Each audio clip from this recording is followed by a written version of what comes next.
Hi Aries, welcome to your quantum reading.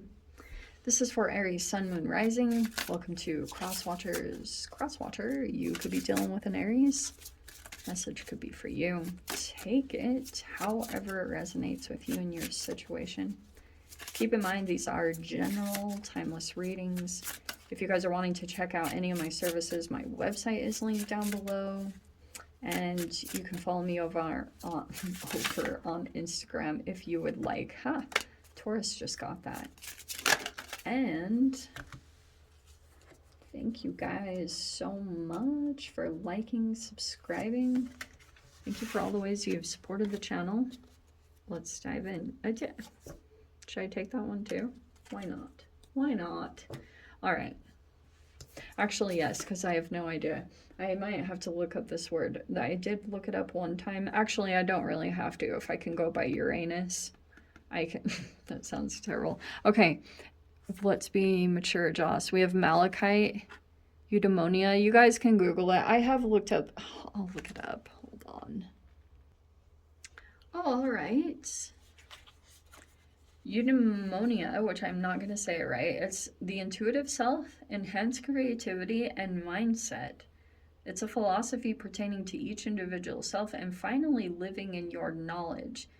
And you can access this knowledge and guide yourself down to the path to your bliss by looking inward and healing your past traumas and wounding.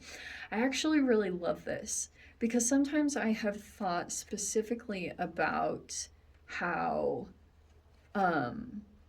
like Einstein, for example, actually, there's a lot of controversial stuff about Einstein and how he had to have his wife do a lot of solving his mathematics and stuff for him, and he took credit for his wife's work. So let's not use that as an example. But using, like diving into some kind of skill and then using that ability to like, your intuition becomes heightened. So it's something that you're passionate about, or it's something that you're really good at, whatever that is. So that could be a multitude of things.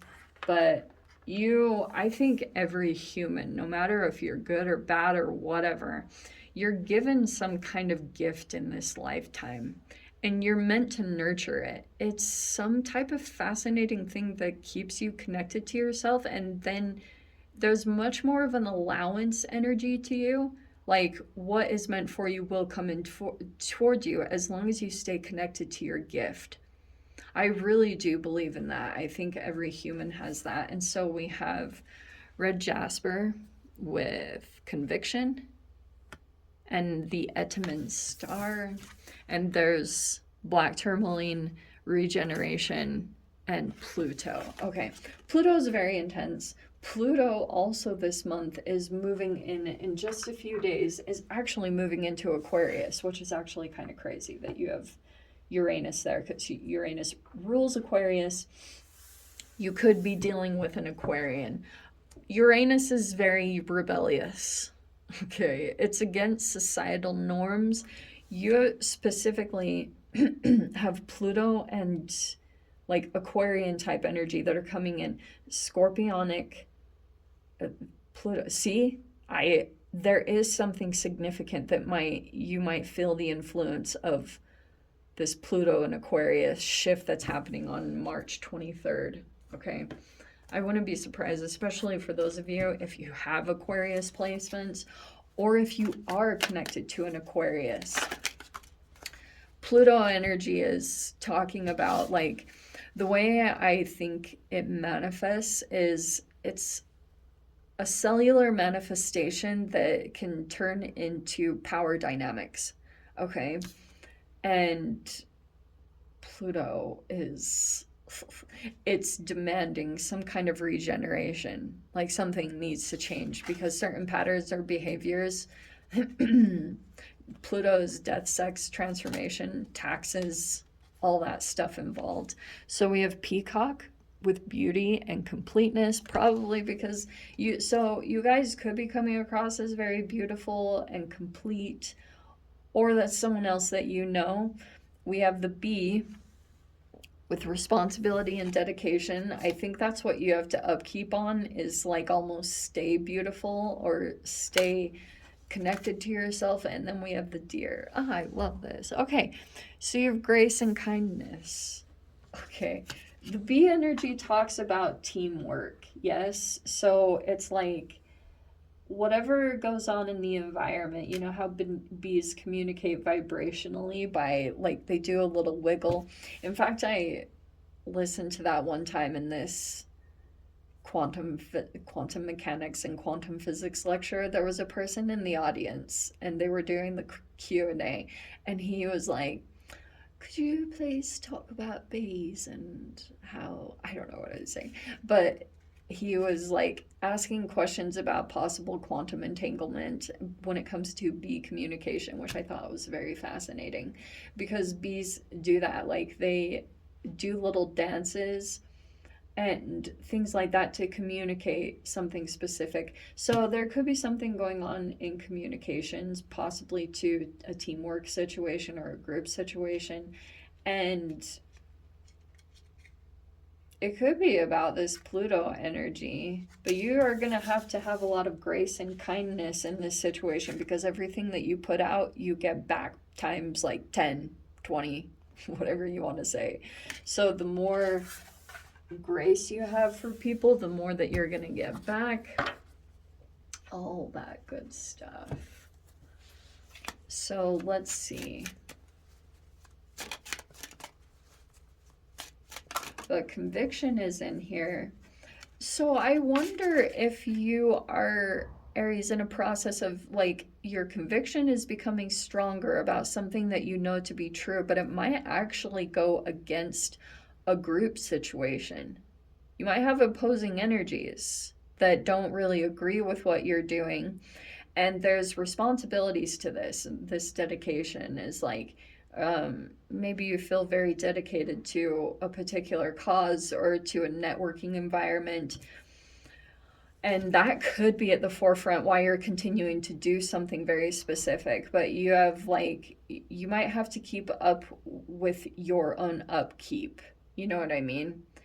Something about the appearance is very important for some particular reason. So we have the Lovers. That could be talking about a relationship or a bond. We also have, see, this is very Aquarian, like the Knight of Swords. This is like still communications. It's not very compassionate. I'll say it. Don't I always say this? I swear we always get the Knight of Swords for you guys. There might be a little bit of not getting quite along, because if this person, but this is kind of saying this is you. You could be dealing with heavy air sign energies. You have the Seven of Cups.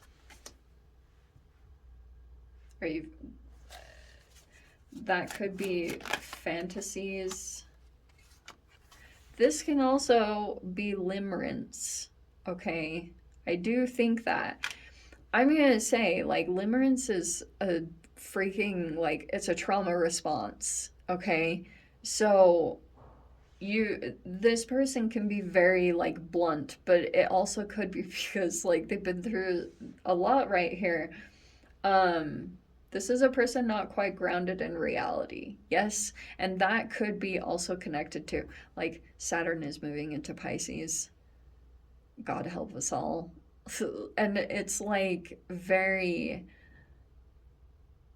Pisces is such a tricky energy, because this is going to be a very fascinating time we move into with Saturn and Pisces. It will be... To me, it's more of a spiritual discipline, but Pisces, like, you never know what, it's an illusion. You know, it can be like the truth here. Oh, look, there's your card. Wow. There you are. So you could be like, Mars is coming in here. In fact, this is exactly what I've seen. Okay. Let me pull out the rest of the cards so I can actually make sense of myself. We have the Ten of Pentacles, which is like, could be involving a lot of money. Usually this is like supportive. Oof. Okay. Looks like you're recovering in some way. We have the Ten of Swords. We have the Empress. Dude, some of you guys might have a very saboteur mother or like vindictive mother, uh, like very temperamental. And we have the Seven of Pentacles. It looks like you're recovering, like you're trying to get back on your feet from whatever happened here. I do think that something kind of painful, you could have said something without speaking, or without thinking, possibly to this, but you have how many freaking major arcanas? Look, 1, 2, 3 major arcanas right there, which is telling, wow, and I didn't even realize there's the freaking Empress and the Emperor. Wow. Okay, we're really gonna get into this, and there's your 4th major arcana. Okay, we have the Strength card and the Queen of Wands. Technically, that's your energy. For those of you that are female or male, doesn't matter your gender, we're just gonna get into the archetypes. Okay, here's what I think is going on. There could be possibly power couple stuff here going on, but the other side of this, for those of you, some of you could be in a relationship, great. Others of you, I don't know if there's a freaking third party dynamic here. I don't think but there's no 3 of Swords, okay? There is the 10 of Swords, which could be kind of like, there is a completion here. But I don't think that there was any ill intention. Okay, I'm at least not seeing it. There could have been, I'm not going to deny that, but I'm not seeing it. Here's the other side of this. For those of you that aren't in a relationship, there's a strong bond here, whoever is in this Emperor-Empress situation. There's the 10 of Pentacles. They're committed. They're solid. There's the Lovers, for crying out loud. The Lovers can also be a choice, though. I'll throw that out there. But here's the other side of this. Isn't it interesting that we have 2 10s and 2 7s? Sorry. Okay. Here's what I was picking up on. For those of you not in a relationship, you could be dealing with your counter sign, which is Libra. That is Empress. And what I've been watching play out, like that's why you always have to kind of take the astral weather into effect, is we are finally out of the freaking post shadow of Mars retrograde Gemini, which is resentment and like online issues. Okay?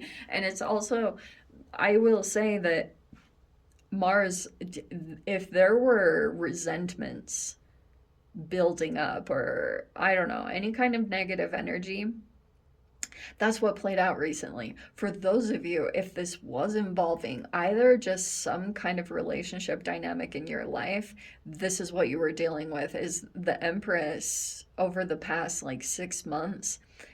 When Venus is supposed to be acting in love, this could be kind of like that.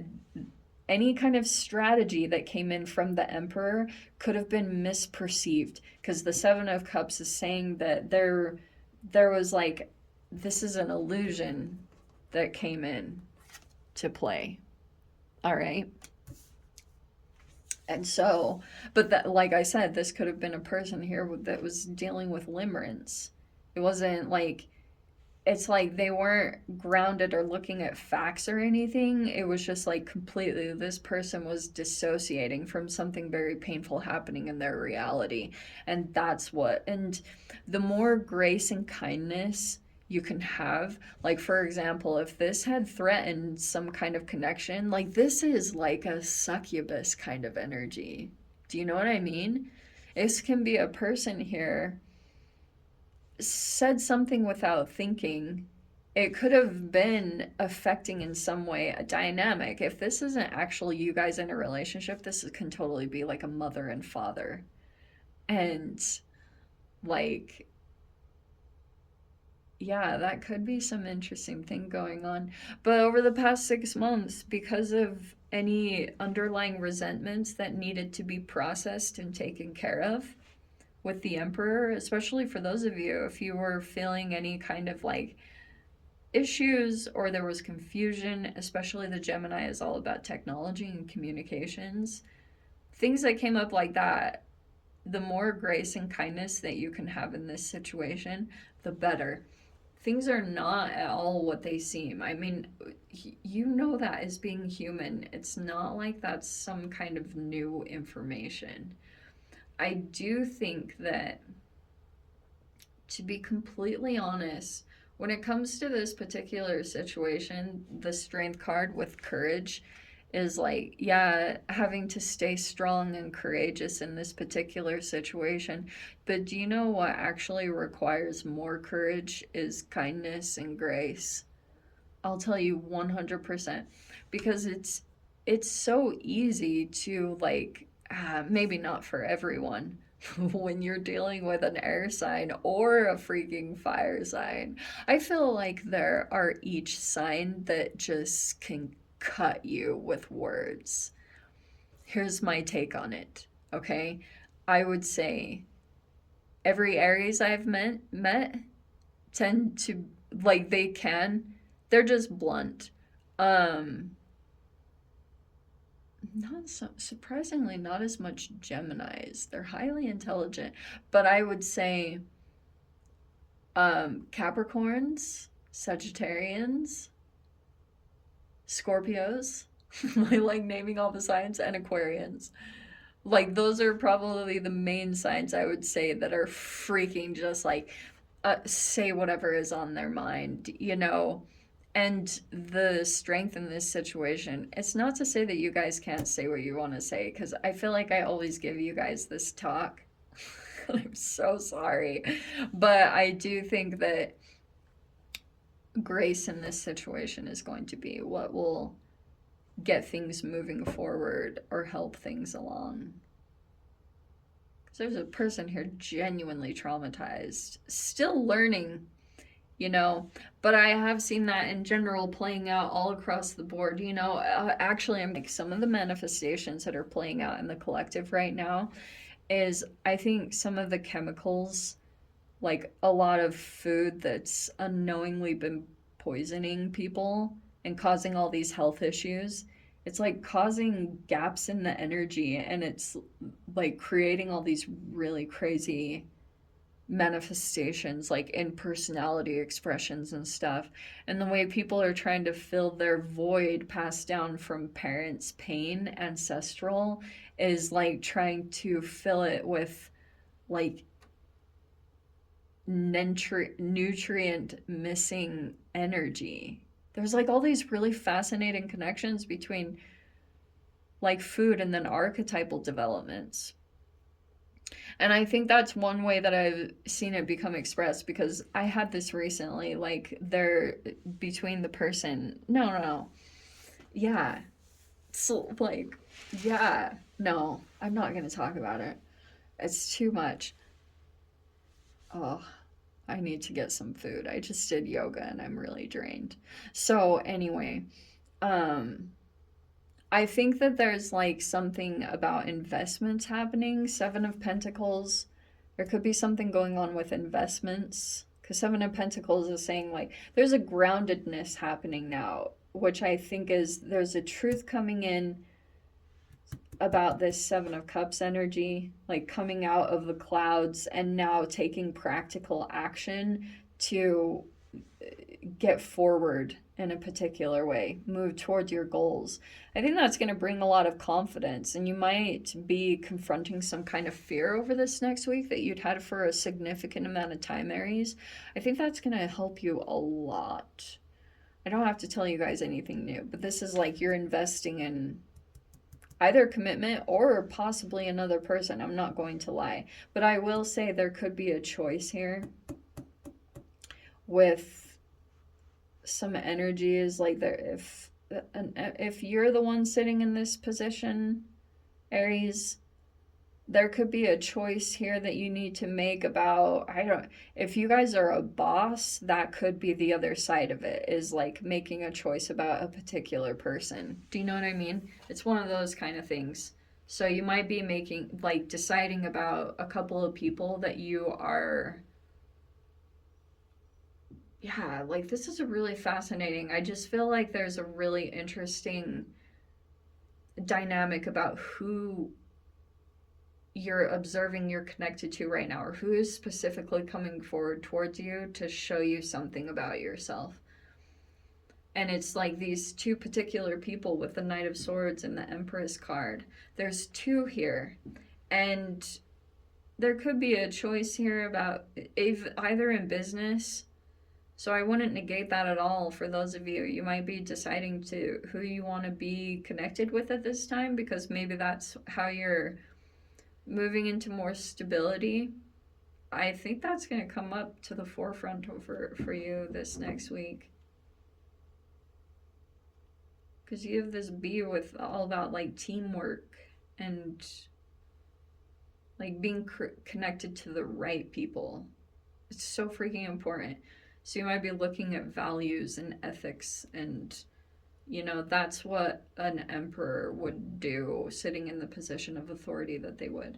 Anyway, let me dive into the extended. I'll see whatever in the heck wants to come out. If you guys want to join me over there, feel free. Go down below. Click on the Vimeo link, see you over there. But Aries, if this is where we leave things, sending you so much love. Wishing you all the very best. See you in the next reading. Take care.